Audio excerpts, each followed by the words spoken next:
Hello, today I'm going over coral atoll formation, coordinate graphing. And it talks in here about how coral atolls form, and then there's a diagram here. And you can look at the diagram, and there's even some notes down here at the bottom, but they start off millions of years beforehand as volcanoes. So volcanoes rising up out of the oceans like the Hawaiian Islands.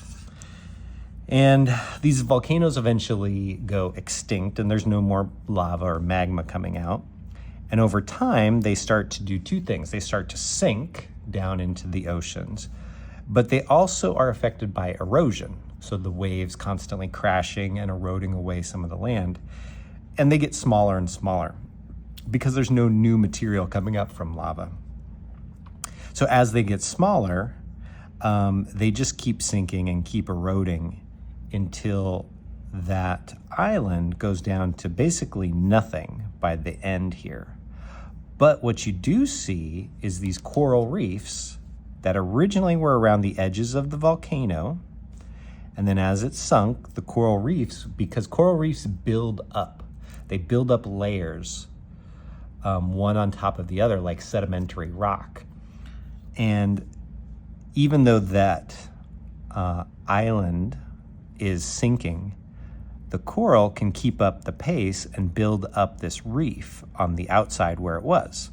And eventually that ring that was on the outside stays right there, and you get a huge empty lagoon on the inside of this ring of coral that keeps building. And you can see how it's gotten deeper and deeper and thicker and thicker on the coral.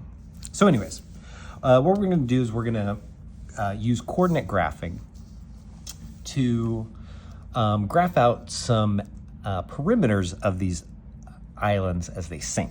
So I've got two here that we're gonna do 5 million years ago, 10 million years ago and 5 million years ago. And then it reminds you the coordinates are X, Y coordinates, like in math, right? So the first number is an X coordinate, the second number is a Y coordinate. A few questions down here that you can answer based on this stuff. Now, when we get to the graphing on the backside, you're gonna see the two. This first one is the one I'm doing for 10 million years ago.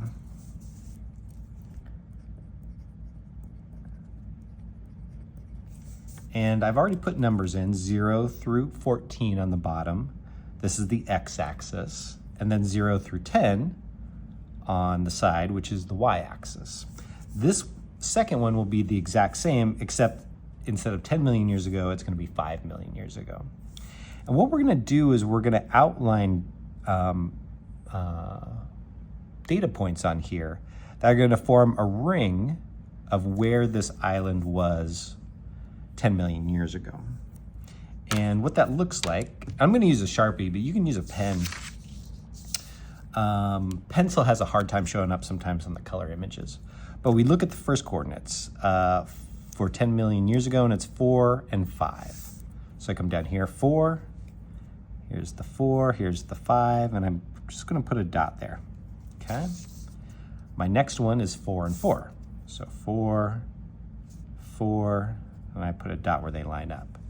You're gonna do that for all the rest of these two rows. And what it'll do is it's gonna outline some pattern of where that island was before it completely sunk down below the waves. And then the one from 5 million years ago, which you have these two rows, you'll see how it has changed over 5 million years, right? So this is the outline for 10 million years when you're done, and this will be the outline for 5 million years ago when you're done. And you should see a difference between the two based on what we just talked about here. Okay, hope this helps. Let me know if there's anything else I can go over. Thanks, bye.